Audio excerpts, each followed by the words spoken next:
Welcome back to our series where we're looking at the collapse of the 2023/2024 Eagles and what the fuck went wrong. This is part 4 out of part 5 of our series. Today we're looking at, you see that face? Panic. What's up, it's your boy Cintron. I'm coming back at you with another analysis video, and I kid you not, that's my real name.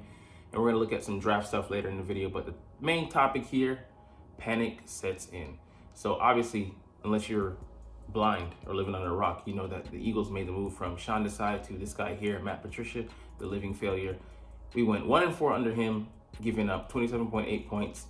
The Seahawks game, we held it together for most of the game, and then the very end of the fourth quarter, the last 2 drives, we collapsed. And they yielded only 24.6 points a game under the defenses of Sean Desai. And that was against more potent offenses. We faced our murder row stretch of games against the Bills, the Cowboys twice, San Francisco, and then, coming in on a short week, even though, we also faced them. They had more rest time. But it was against more formidable offenses. This is why it just was such a frustrating, confusing move, because you do that when we're going into the easy part of our schedule, which means you just totally lost confidence in this guy. When he showed ability to adapt, you look at the Cowboys' first game, the Chiefs game, a slew of other games, he actually made adjustments in the second half and held those teams to a respectable amount of points. I think it was over the course of, 4, 5, or 6 games, held those slew of teams together, combined to a total of 6 points. I mean, you would take that any given fucking day. And it was way too early to abandon ship. We were only 10-3, and still had a chance. But yeah, the linebackers, the safeties are reliable, okay, and they're up and down. The scheme, you could say, was questionable against the game plan was questionable against San Francisco. But how the hell do you hide the middle of your defense? How are you supposed to hide those linebackers when they're specifically going to attack the middle of the field? And the lack of tackling, look at Nicholas Moore in that game. He did not have a good game, and he was critical, for them having some huge chunk yardage and as well as touchdowns, due to his lack of ability out there. And that's what we were forced to play with. Our hand was forced, way of injuries and how we disregarded the position totally. But it all plays a concerted effort. The front four can get pressure. I mean, we were lambasting them in the first quarter, and then part of the second quarter, until things just went to shit. I mean, that should have been a sign there enough that if we just came out from jump looked bad, we were competitive up to a certain point. But yeah, defense just collapsed, and then you want to put it all on one guy. And that really marked the demise of our season from there on out. Team, not purposely quit, but you gutted them. And then you expect them to go out there and do their jobs with an incompetent nincompoop at defensive coordinator. Just ain't gonna happen. So, 2 former NFL personnel, people who know Sirianni, worked with him, talk about his histrionic pandering, that unbecoming of a NFL head coach. Yeah. I mean, I don't want my leader to be anything but unflappable. And for him, like you can see on the sidelines, he just looks helpless. You can't, as the lead man, be helpless out there. We're kind of looking to you for leadership, and you're just, guys, I don't have any answers. That does not cut it. But he's a coach's coach. He lives by a credo. He has a deep respect for the profession, which is why I agree with this 100%. It totally did not look like a Nick Sirianni move, even though it was Howie Roseman that brought him in. Desai, who wasn't his choice. But to install him in place of Patricia, you do not make that move unless you have lost all hope in him changing things around. Like, it's not his nature to do that to another coach, says a guy that knows him pretty well. just the way he respects his guys, and it doesn't matter if they're his or not. He inherited them or not. There's a line you don't cross, and I don't think Nick is that guy. You know, and sending him out there in the presser and all that's mandated from above his pay grade. So yeah, I think definitely they forced his hand to make that move, despite what Nick's saying publicly. Despite he's making them look good, taking all the heat, taking the brunt of the blame. But bringing in Patricia as well, don't think it's a Nick decision. It's a baked-in backup plan for upper management to have. So let's make ourselves look good here, and it totally blew up in their face. So this, which makes it all the more sad that Nick is staying on, because he's just a puppet, just doing the bidding of those two geniuses sitting up at the top. That's not to say that they're incompetent or that they're stupid. It's the opposite.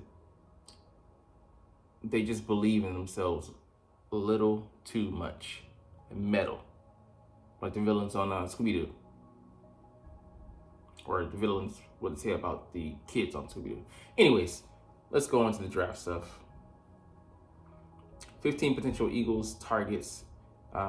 Looking at the Senior Bowl practices, defensive edition. So we did the offensive edition maybe a day or two ago. Let's look at some guys that can help us on this side of the football.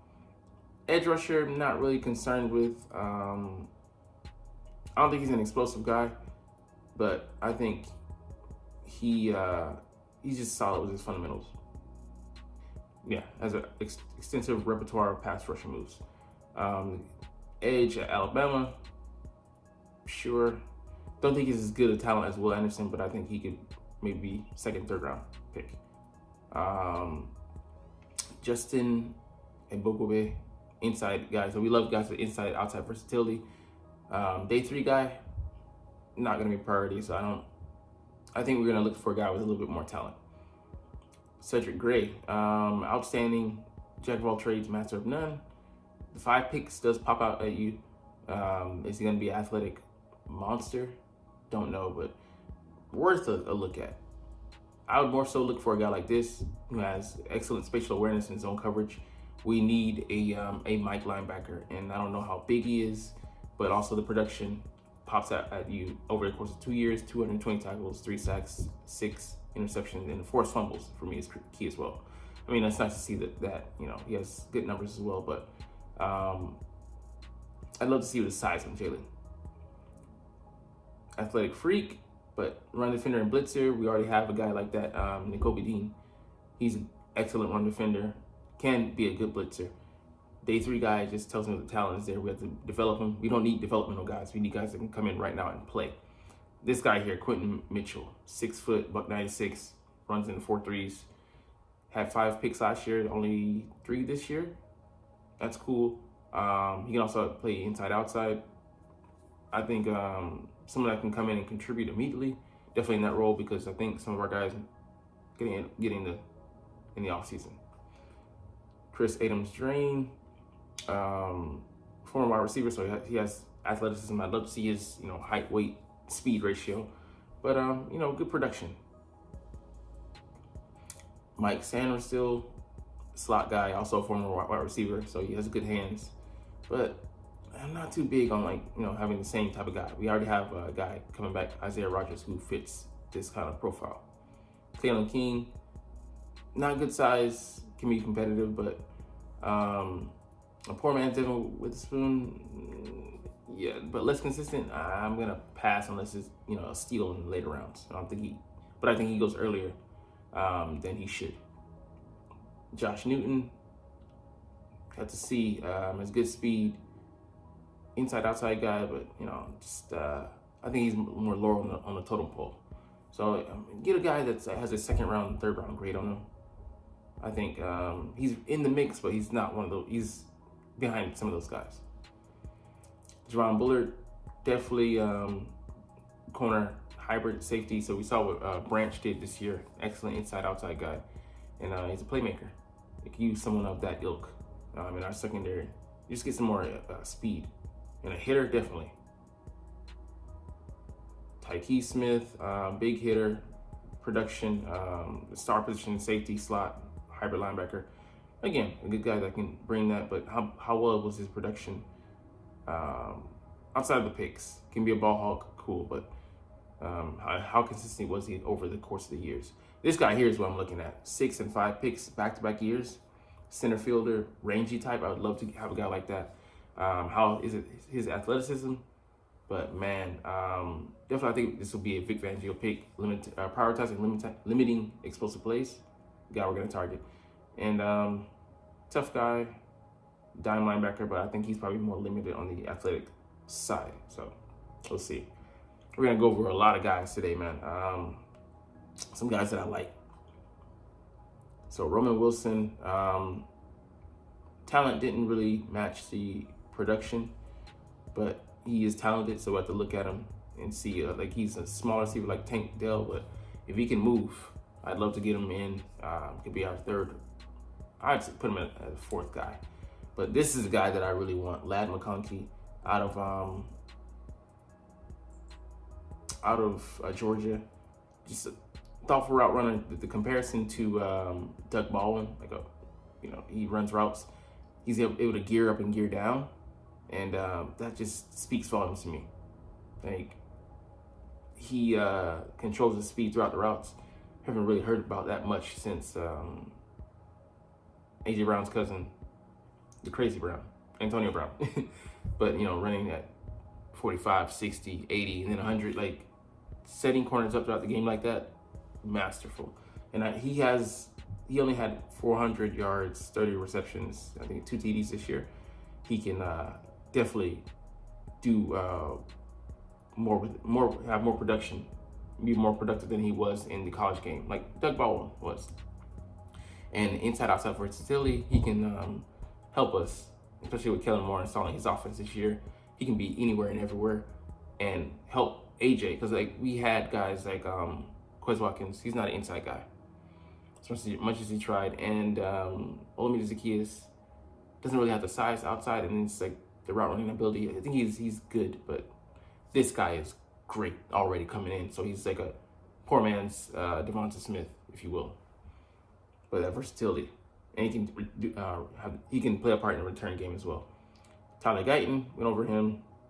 He's standing out. So it's just nice to hear that he's not only just got the name recognition. Chris Braswell, we just covered him. Hey man, bull rush. I love it. He's a strong guy, well disciplined.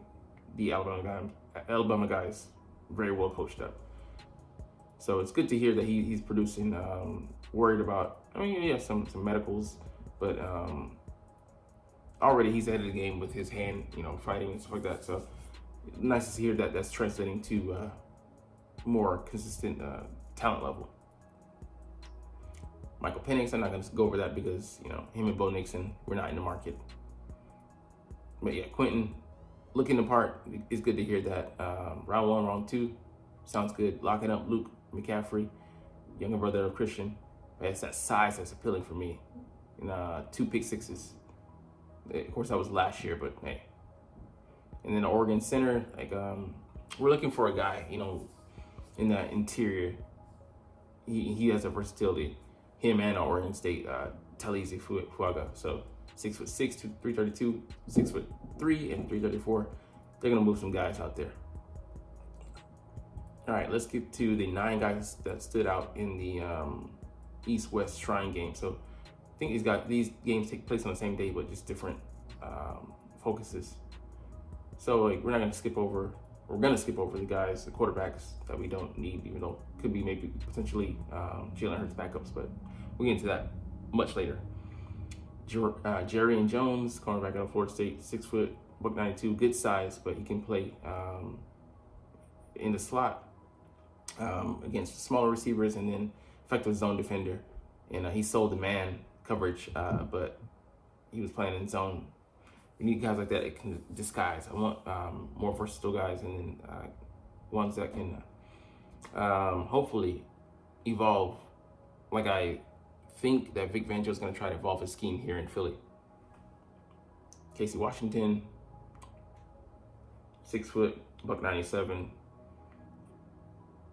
He can run some good routes. So, that's what we need to put a premium on, guys that can run routes, play from the slot. That's cool, but he's not a guy I would put me a priority on. Blake Watson, smaller guy, it's cool. Let's see, he's like Devin A-Chain explosive. I'm not looking for a guy that size with those dimensions. Kaitori Leviston, Kansas State, good size, man. Upper body strength. Some intriguing prospects. And there's depth in this year's offensive lineman evaluations. I'm seeing a lot, man. So we want depth and we want a future starter at tackle. I think we can get both here in this draft. Isaiah Williams, again, small,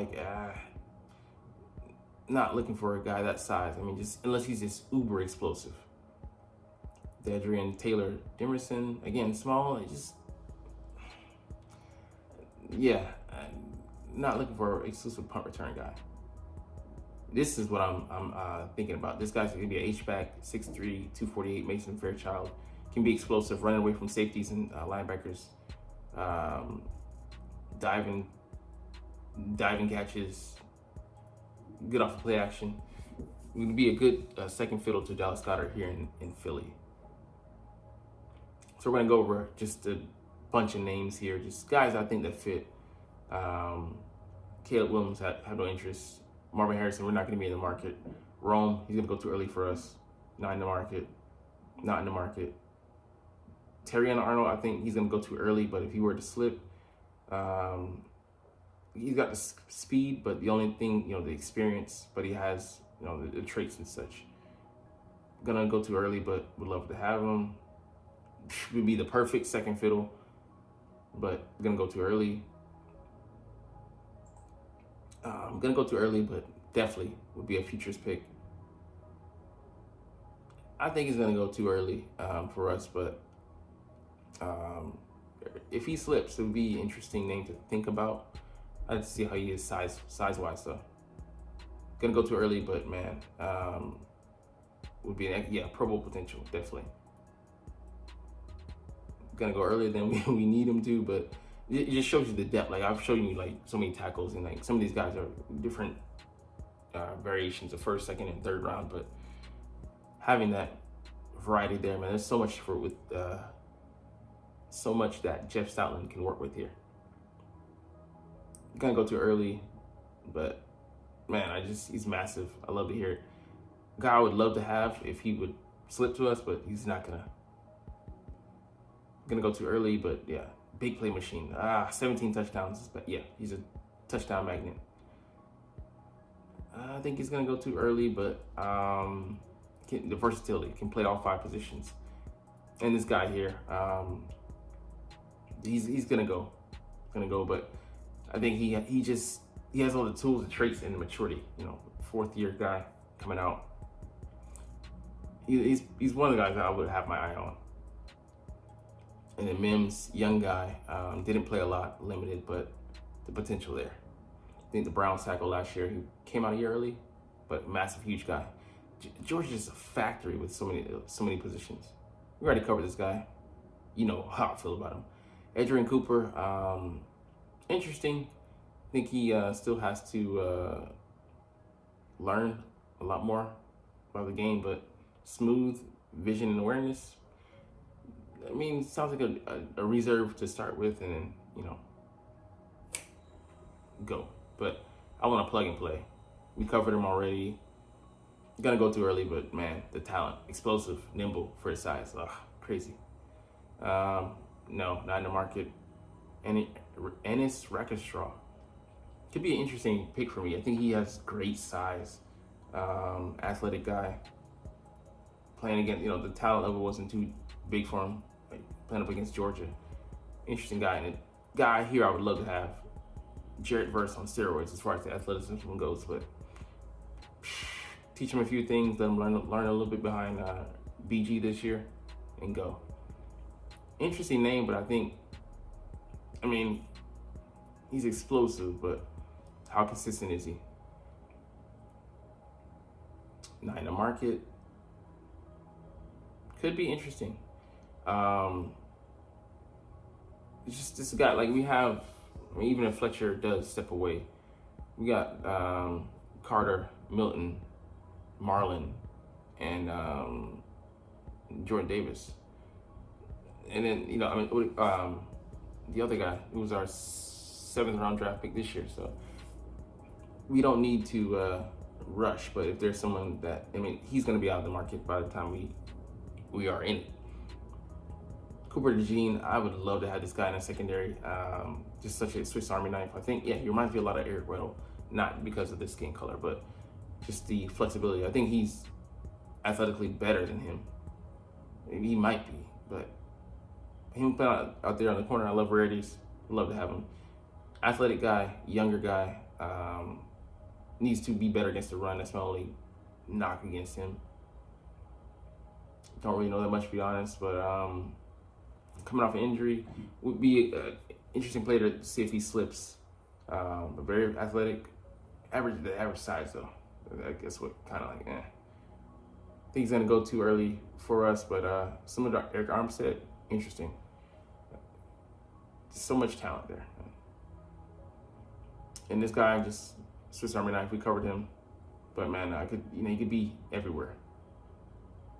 He'd be a good reserve pick if he makes it that far. I don't know about him, to be honest, but I think he for me, he might be better than Worthy, his college teammate. So interesting guy to do some more tape study on. Covered him the other day. Versatile guy, you know, to come out and powerful. Ironic, yeah, with the name, I know. Would be great to have. And he goes too early, but talented guy. Don't know a lot about him, but hey, man, like I said, the pool I feel is deep this year. You know, he might be a guy that we can get later, but yeah, he could still be a day one starter. For me, he's underrated, man. I think he's gonna be a touchdown magnet in the NFL, especially if he goes to a team where he doesn't have to be pressured to be the number one guy. Could take off, man. I watch a lot of his games because,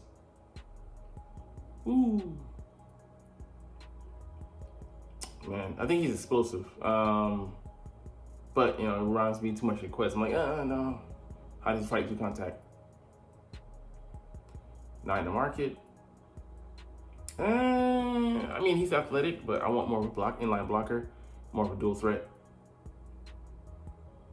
Could be there for us, but I don't think he is as explosive as I kind of want. Inside, outside, flexibility, lean. Want a guy with more size. He's inconsistent. So I'm like, be reticent to add him. You know how I feel about this guy. This guy has interesting traits, so I want to see like how athletic he is. But the speed and physicality just definitely speak to me. There's an Ohio State guy that Top Billing pointed out could be an interesting guy to look at, but 6'3", 247. Can against the pass diagnose routes and position himself. How good is he? Would definitely change my evaluation.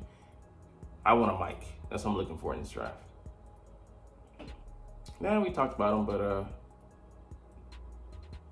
don't have really much to say. This guy here, if he could stay healthy, great. I think he's a guy that I would definitely look at. A plug and play guy in the middle. He has the tools to play, excellent instincts to be a hole defender, fluid in his drops, speed to mirror, like everything you'll want. He might go too early for our taste, but I mean, I don't think how he invests anyway. But man, I think he's only thing he's gonna limit it on the size side. It's only 6 foot, but great guy to have. Another name I would look at as a potential backup to Jalen Carter that you can kind of develop, but I think he goes too early as well. Don't know much about this guy, but tough guy we could use on the edge. A guy that can go later, probably is a day 2 pick. Could be a top day 3 pick, 4th round, I look in that area and look at his college tape. Love tough guys who play with max effort. And Malachi Corley, heard about him. I think we covered him on another one, but yeah, compact, explosive, cool. But yeah, it's hard to move me away from Lad. Anyways, we'll get out of here. That's all the guys on the list. I'm sure we'll. This is just more about awareness, getting these names out there and taking a look at them. But anyways, we'll get out of here because you're not even watching though. But it's all good because I love talking about the Eagles and I love making these videos. So we're gonna chunk the deuces. But as always, it's fly Eagles fly and let's motherfucking go. Like, comment, share, and subscribe. Thanks for watching. Check me out at Cintron, Cintron Anime, Cintron Life, or Cintron Laughs, or other social media.